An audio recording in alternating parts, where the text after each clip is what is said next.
Karibu sana katika chaneli yangu ya Mwalimu Roda. Kipindi kilichopita niliongelea kuhusiana na mada inayosema kwamba mtoto wangu hapendi kusoma, nifanye nini? Lakini leo nitaenda kuongelea mada inayosema kwamba mtoto wangu asikilizi darasani, nifanye nini? Hili ni swali ambalo wamekuwa wakijiuliza wazazi wengi, walezi wengi, na leo nitaenda kutoa majibu pamoja na suluhisho ya hiyo changamoto ambayo inawakumba wazazi wengi kupitia watoto wao kuto kusikiliza vizuri darasani. Kama wewe unataka kuwa mwanafamilia wa Mwalimu Roda, bonyeza alama ya kengele hapo chini ili kila nitakapokuwa nikiupload video zangu uwe wa kwanza kuzifuatilia na kuzipata kwa wakati. Karibuni sana. Kama nilivyotangulia kusema hapo awali, leo tunakwenda kukabiliana na tatizo ambalo limekuwa likiwakumba wazazi wengi. Limekuwa likiwafanya wazazi wengi kuwa na wasiwasi.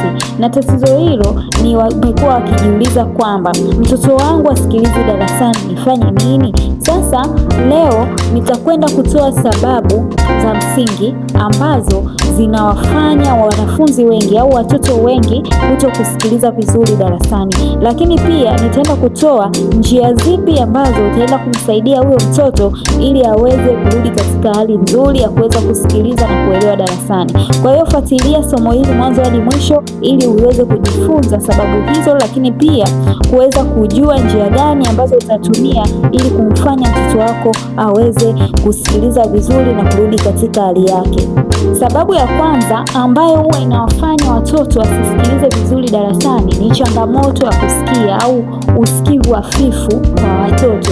Hii ni changamoto ambayo wazazi wengi wanakuwa wajui kwa mapema zaidi, lakini pia hata walimu wanashindwa kuitambua mapema. Utakuta mtoto mara nyingi asikilizi kwa makini, haelewi, lakini mwalimu anamkaripia au kumpiga bila kuchunguza na kujua changamoto ipi ambayo inamfanya asisikilize. Mara nyingine mtoto anakuwa hasikii vizuri darasani. Hii inamfanya asiweze kusikiliza na apoteze hamu ya kusikiliza somo. Mtoto anaweza akasema au anaweza akasema nimesikia nini. Hii ni dalili ambayo inaweza ikafanya uwe makini na kumuuliza ili uweze kujua kwamba ana changamoto ya kusikia au la.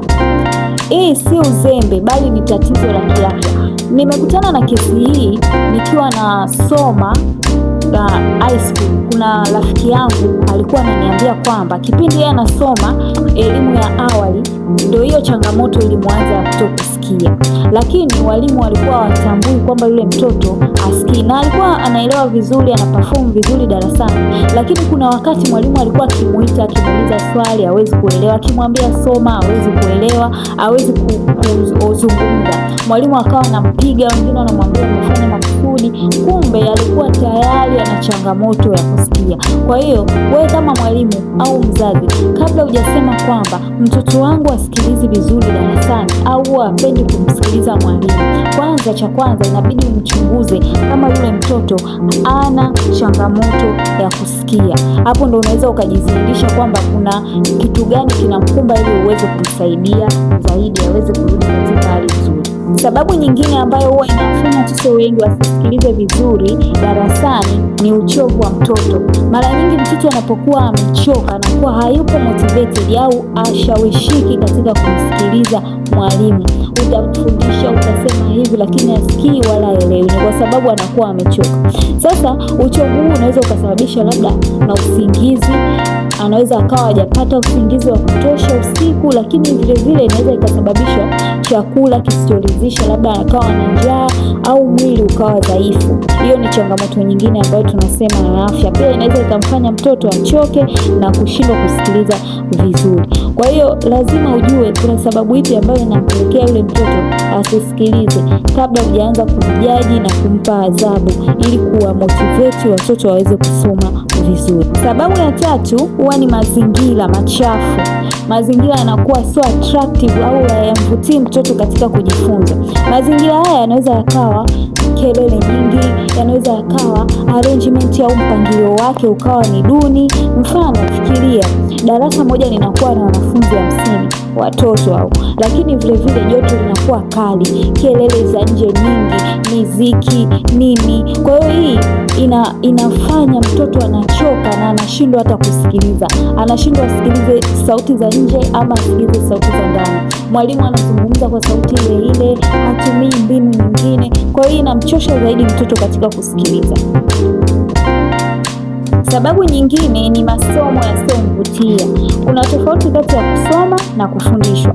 Mwalimu anayesoma tu kitabu na mwalimu ambaye analeta michezo, nyimbo na vitendo ni vitu viwili tofauti. Sasa kuna hali fulani ambayo walimu huwa mnafundisha au mzazi unamfundisha mtoto kwa kusoma tu, kwa kumkomandi tu, tumii mbinu mbalimbali ambazo zitamwezesha mtoto kuweza kujifunza kwa furaha na kuweza kuelewa. Mfano, huwezi kutumia michezo, nyimbo, wewe unakuwa mkali kupita kiasi. Hii inamfanya mtoto kukosa nguvu au kutokuwa motivated katika kusoma. Kwa hizo ni sababu ambazo zinawapelekea watoto wengi kuto kusikiliza vizuri darasani au pale ambapo unamfundisha. Kwa hiyo kabla hujamjaji mtoto kusema why huyu mtoto asikilize vizuri darasani, jiulize, je, mbinu ambazo unamfundisha ni attractive, zinaweza zikamvutia yeye kujifunza? Je, mazingira yapo vizuri? Jiulize pia, ni huyo mtoto ni amepata usingizi wa kutosha au amepata chakula, ameshiba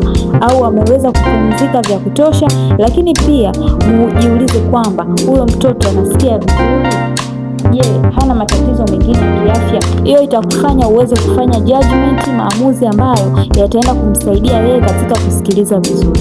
Zipo njia ambazo zitaenda kukusaidia katika kutatua changamoto hii ambayo wazazi wengi wamekuwa wakijiuliza, mtoto wangu asikilize darasani, nifanye nini? Sasa kuna sababu kama nilivyotoka kusema hapo awali ambazo zinaweza zikamfanya mtoto ashindwe kusikiliza kusoma vizuri darasani. Lakini sasa zipo njia ambazo zinaweza zikakusaidia wewe kuweza kutambua ni sababu ipi ambayo inamfanya huyu mtoto wangu asisome vizuri, at the same time kujua namna gani unaweza ukamsaidia mtoto wako ili aweze kusoma vizuri darasani. Njia ya kwanza inakupasa kuchunguza kusikia. Kama nilivyosema hapo awali, unaweza ukamlaumu, ukampiga, ukajua kwamba huyu mtoto anafanya makusudi, kumbe ana changamoto ya kiafya au ana changamoto ya kutokusikia vizuri. Kwa hiyo jaribu kumchunguza mtoto wako kwamba huyu mtoto anasikia vizuri kabla hujaanza kumlaumu na kumpa adhabu. Unaweza ukafanya jaribio hili kwa siku moja ili kuweza kujua kwamba mtoto wako anasikia vizuri au la.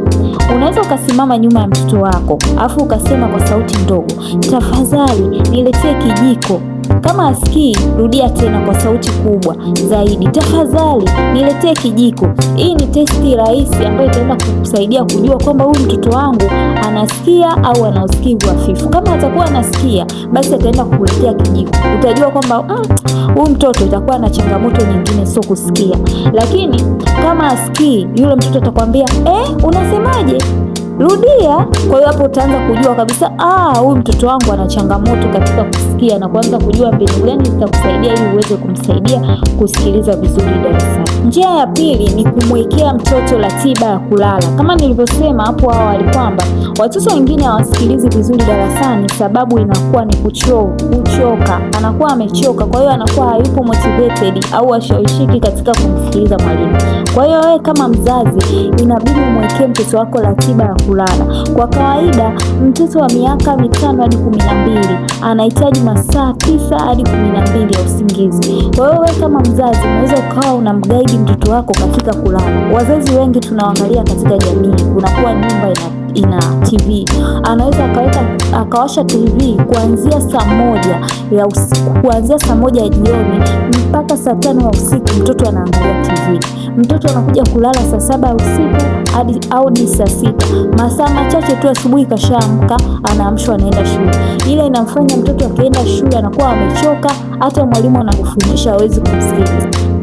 Kama mzazi lazima umguide mtoto wako. Hakikisha unamwambia huu ni muda wa kulala, inapaswa kulala, au amekula, ameshiba vizuri, mtoto alale. Inabidi umzimie taa, uzime simu, hakikisha pia TV inazima. Hii itamfanya mtoto wako alale vizuri, akiamka anakuwa na nguvu mpya, hata akienda darasani ana uwezo mzuri zaidi wa kumsikiliza mwalimu pale ambapo anakuwa anafundisha. Njia ya tatu, inabidi wewe kama mzazi ufanye mawasiliano mazuri na mlezi. Mlezi wa watoto anaweza akawa yule mwalimu ambaye anakufundisha au anamfundisha mtoto wako. Ya kupasa, nenda kwa mwalimu, zungumza naye kwa njia sahihi. Usiende kwa hasira. Anza na naomba msaada wako, nataka kujua jinsi ya kumsaidia mwanangu. Usiulize kwa nini mwanangu asikilizi vizuri darasani. Uliza ninawezaje kumsaidia.